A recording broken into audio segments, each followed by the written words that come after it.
Hello, my name is Justin Kane Elder, but that's not the whole story. I was a competitive snowboarder until I broke my back. Then I became an artist, then a master carpenter. After that, I built a 7-figure creative studio with clients like Amazon and Facebook. Then I walked away from it all. Reality TV deal, investment opportunities, the whole enchilada. We left Maui with 2 suitcases, drove across America, and ended up in Richmond, Indiana. And in June 2026, I'm having my first museum retrospective. It's called Changes, and this is the road that leads us there. I was born in 1978 in Everett, Washington, raised in the countryside outside of Arlington by survivalist parents during the Cold War who instilled upon me old-fashioned values taught to them by their parents, values that stressed the importance of family, friendship, and being a good human. In the late 80s, I took up snowboarding, a passion that grew and grew. I had to do it as much as possible. Every day that I could get to the mountain, I was there. And within a couple of short years, I started competing at it. And that's when others took notice. Soon, sponsors started to circle around me, and opportunity was presenting itself in unimaginable ways.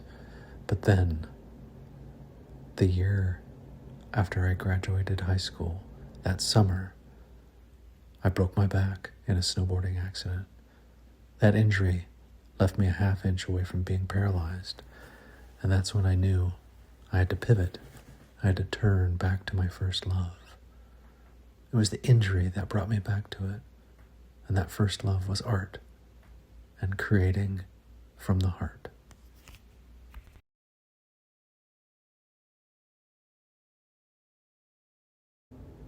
It was several years before I decided to actually leap, to jump headfirst into becoming an artist. Honestly, after graduating art school, yes, I knew how to make art, but I didn't know how to make a living at art. So I did what I did in the summers, and I went to construction. I became a carpenter, and within a few years, I found myself working up through the ranks and becoming a journeyman, and then eventually a master carpenter working on beautiful high-end residential homes and learning a craft I never saw. But little did I know fate had something in store for me. In 2008, the housing crash left me unemployed with a lot of time. So instead of going back into construction somewhere else, I decided to devote my time to becoming an artist. There was no plan B, just make art. And I did that. In a few short years, in 2011, I founded the company Electric Coffin in the basement of my house. And from there, it scaled up from a 5-figure to a 6-figure and then 7-figure company that was taking on blue-chip clients like Amazon, Facebook, Under Armour, the Seahawks, Zillow. The list went on and on. Dell Computers. We worked with the band Odessa. It's just hard to even remember everything that came in through the door. It was non-stop. The growth was exponential to the point it began to fry the circuits of my brain. I didn't know how to comprehend it. It seemed surreal, like a dream. But this dream started to tear at me in a bad way. I was traveling every 4 days. I didn't see my family. My children were growing up without me. And a hollowness started to take shape inside of me. I didn't know what to do. I felt like I was choking. Here I was, at the peak of success, yet I had to leave because I came to the realization that I was building everyone else's dreams, not my own. So with a very hard decision between family and the company, I chose family and walked away from it all. With no parachute, no safety net, I had no idea where we were going. This was the long way home, the winding road that brings you through the mountain pass. And that pass we have just crossed. That roller coaster eventually brought us to Maui. In 2023, we found ourselves empty nesters. Both of our children had grown and flown, as they say.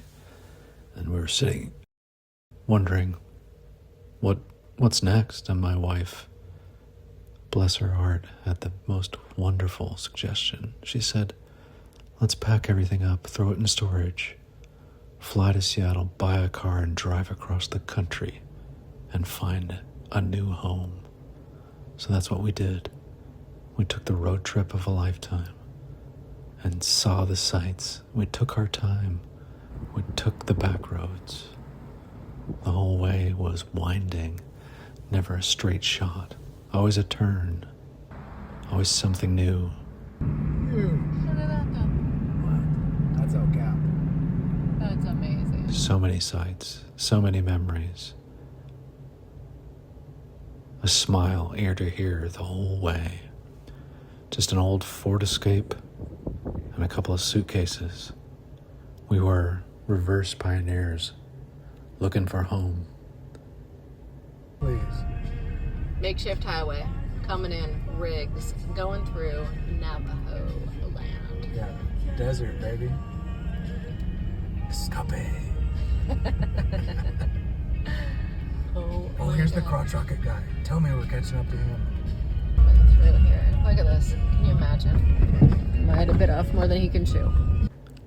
Little did we know where this road was taking us. We were open to anything. We were just letting our hearts lead us. We did have a list of houses to look at as we drove across. Each one was a quick decision. Right when we pulled up, we knew, nope, not this one. And it was on to the next state. On and on we went, seeing many, many things. Basically just a couple of tourists on a great, great tour. If there was a roadside, we pulled over and we checked it out, and we had a smile. Mississippi River. That's right, the whole way, smile after smile.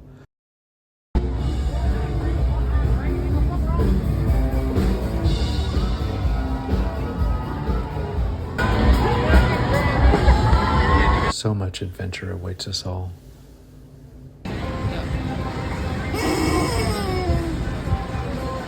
It's just, you have to be open to it. The only time I let her drive this whole trip. Let's hope she keeps it on the road. Oh my God.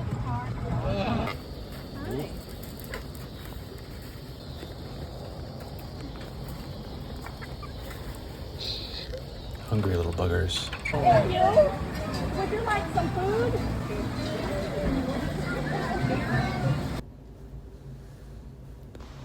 There we were in Tennessee, and then Kentucky. Where to go next? That wind, that whirlwind, it brought us to Richmond, Indiana. The most unexpected place either of us had ever thought we'd end up. But here we were. It was what spoke to us. It was the right place. And everything clicked from there forward.